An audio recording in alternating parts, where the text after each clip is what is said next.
Hello friends, मैं Amit Edward एक बार फिर से आप लोगों के बीच में एक वीसी कूलर को लेके आया हूं दोस्तों। इस वीसी कूलर को हमने मार्केट से स्क्रैप में ख़रीदा है दोस्तों। इसमें कोई भी सिस्टम नहीं है, 320 लीटर का है और हमने उसको अच्छे से साफ़ करके और हम इसमें जो कार्य करेंगे उसके बारे में बता रहे हैं। अगर आपके पास भी अगर ऐसा वीसी कूलर अगर मिलता है, अगर उसमें कोई सिस्टम नहीं है तो देखिए मैंने उसमें 12 कॉइल का मैंने कंडेंसर कॉइल इसमें लगाया है। और वो इसलिए लगाया हूँ कि दोस्तों कि इसके अंदर में जो कंडेंसर कॉइल होता है, इसके नीचे में जो कंप्रेसर की जो प्लेट होती है और फैन मोटर होता है वो कुछ भी नहीं है। जैसे दिखा रहे हैं दोस्तों, इसमें कुछ भी नहीं था।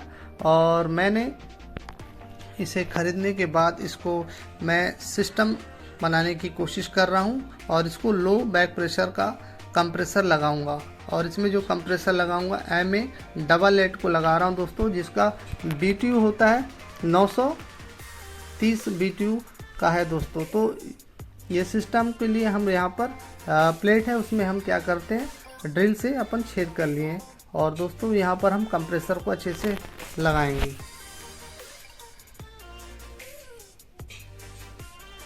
और कंप्रेसर लगाने के बाद जैसे मैं इसमें जानकारी पूरी दूंगा इस कंप्रेसर के बारे में भी। इस कंप्रेसर को हम कौन कौन से सिस्टम में लगा सकते हैं ये भी मैं आपको बताता हूँ।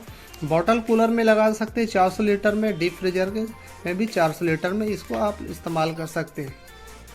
जिस प्रकार मैं ड्रायर लगा रहा हूँ, सिलिका जेल का ड्रायर है, इसका इस्तेमाल करेंगे जब भी कंप्रेसर लगाएंगे। MA88 का इसमें मैंने लगा रहा हूँ दोस्तों। और लो बैक प्रेशर का है और L है, मतलब लो बैक प्रेशर होगा। और जो J सीरीज आ रहा है दोस्तों, इसका कॉपर है कि एल्यूमिनियम के बारे में बताता है। तो कॉपर रहेगा तो ABCDEF तक कॉपर रहता है दोस्तों, उसके बाद एल्यूमिनियम रहता है दोस्तों। तो ये ध्यान देंगे कंप्रेसर एल्यूमिनियम का है। और इस कंडेंसर कॉइल को हम यहाँ से फ्लैशिंग कर लेंगे। ये तो खैर नया है तो हम इसमें फ्लैशिंग नहीं करेंगे। अगर आप फ्लैशिंग कर सकते हैं तो अगर आपके पास पुराना है तो लगा सकते हैं दोस्तों। तो इसमें हम कोई कार्य जब कर रहे हैं दोस्तों तो इस कंप्रेसर का हमने चयन इसलिए किया है। और इसका जो रिले होता है, ये रिले के बारे में भी दिखा रहा हूँ दोस्तों। इसमें जो रिले है, कैपेसिटर जो लगता है 40-60 का कैपेसिटर है। 2 पॉइंट होते हैं, उसके जो वायर होते हैं दोनों साइड आप लगा दीजिए और इस कंप्रेसर में या न्यूट्रल दे दीजिए या तो फिर फेस दे दीजिए दोस्तों।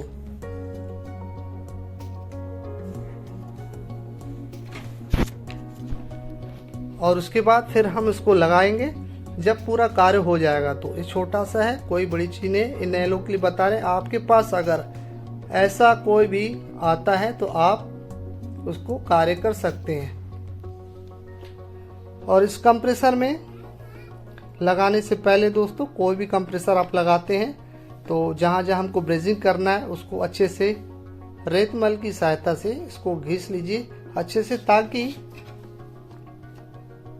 इसमें ज़्यादातर जो चांस होता है यहीं पर से होता है दोस्तों। और कभी भी हम यहाँ पर कार्य करते हैं तो यहीं पर गैस लीकेज होने की चांसेस होता है। और इस कंप्रेसर को जब हम लगाए हैं तो कभी भी कोई भी कंप्रेसर आप लगाते हैं तो कंप्रेसर के जो डिस्चार्ज पाइप हो गया आपका, चार्जिंग पाइप हो गया और सक्शन पाइप, ये तीनों में जो रबड़ लगे रहते हैं वो रबड़ को निकालिए कभी मत। और इसको कभी भी स्टार्ट करके मत देखिए, क्योंकि कंप्रेसर कभी भी देखिए हम 1 बाय 1 इसमें हम ब्रेजिंग करेंगे बारी बारी से। जैसे सब पूरी तैयारी हो जाने के बाद ही आप एक के बाद एक ब्रेजिंग करेंगे दोस्तों। और हम पूरी अच्छे रीति से इसकी पूरी चारों साइड की ब्रेजिंग हमने कर ली।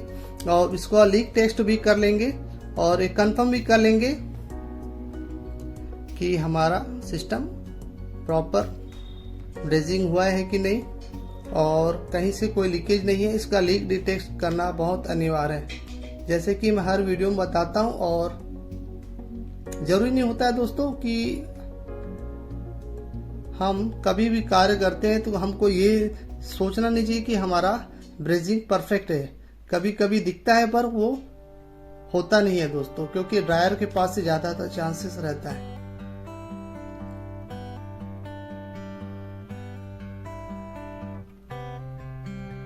और जब लीक टेस्ट हो जाएगा तो लीक टेस्ट होने के बाद फिर हम इसका पूरा हम कंफर्म कर लिए, और हाई साइड से और लो साइड से दोनों साइड से हम डीप वैक्यूम करेंगे। डबल स्टेज वैक्यूम पंप से मैं कार्य करता हूं, और सिंगल स्टेज से आपके पास है तो भी कर सकते हैं। जितना हो सकेगा अच्छा वैक्यूम जरूरी है।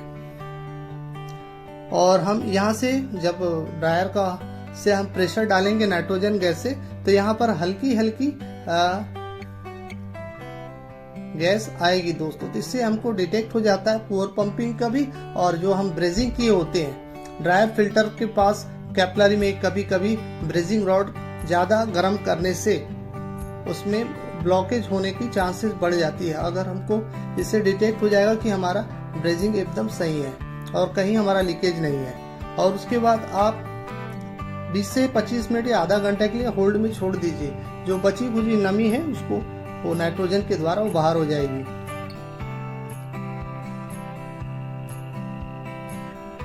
अब हम दोस्तों इसको डीप वैक्यूम करना जा रहे हैं, और उसको वैक्यूम के लिए हम वैक्यूम पंप का इस्तेमाल कर रहे हैं। ये वैल्यू का है, ये भी डबल स्टेज का वैक्यूम पंप है, और इससे भी हम अच्छे से वैक्यूम करेंगे। और इसको हमने नया मंगाए हैं दोस्तों। और उस साइड देख रहे हैं वो भी डीप फ्रीजर में ही कार्य हो रहा है, वो बड़ा वैक्यूम पंप है।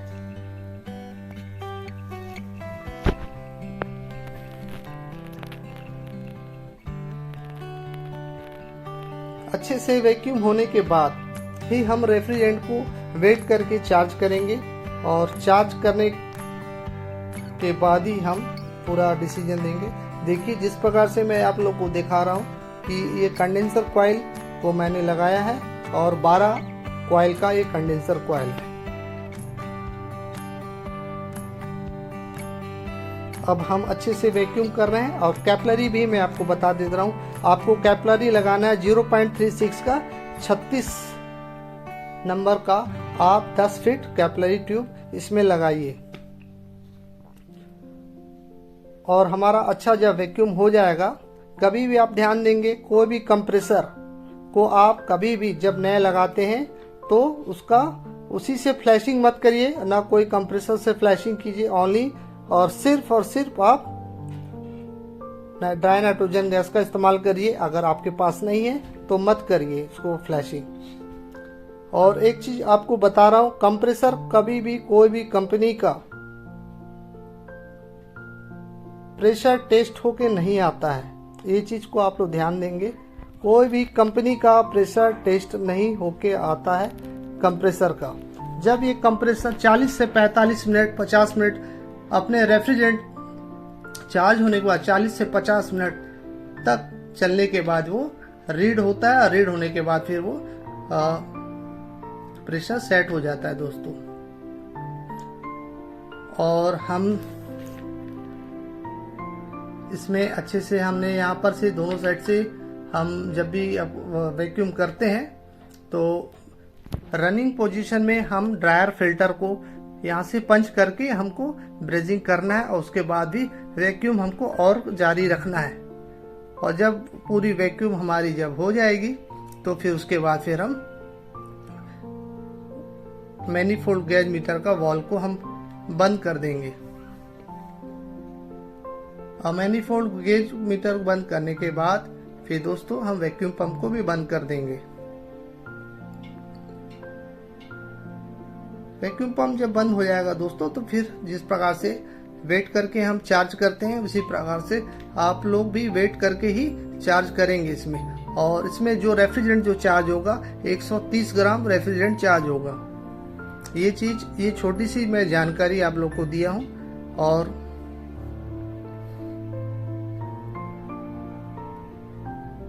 वॉल को जब उसका पूरा एयर को निकालेंगे, वॉल को आप लोग खोल लीजिए। आप लोग जानते हैं कि इस प्रकार से कार्य करना है, मैं हर वीडियो में दिखाता हूँ। जब इसका वैक्यूम टूट जाएगा उसके बाद ही आप कंप्रेसर को स्टार्ट करेंगे। इससे पहले कदापि आप कभी भी अगर कंप्रेसर स्टार्ट करने की आवश्यकता नहीं है, नहीं तो कंप्रेसर स्टार्ट नहीं होगा, कुछ भी प्रॉब्लम हो सकती है।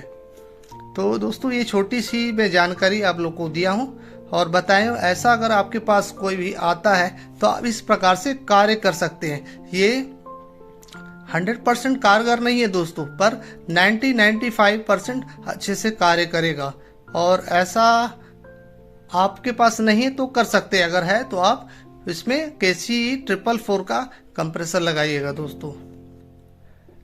और इसका लो टेम्परेचर वाला कंप्रेसर है, फिर से एक बार बता देता हूँ। और इसका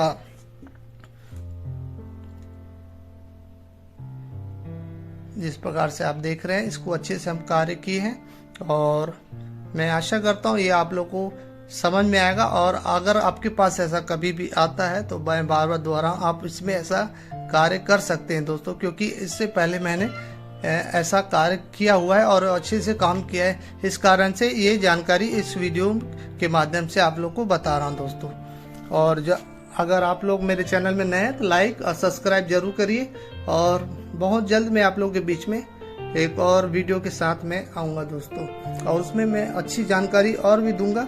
और बस ये छोटा सी जानकारी थी, इसके लिए धन्यवाद।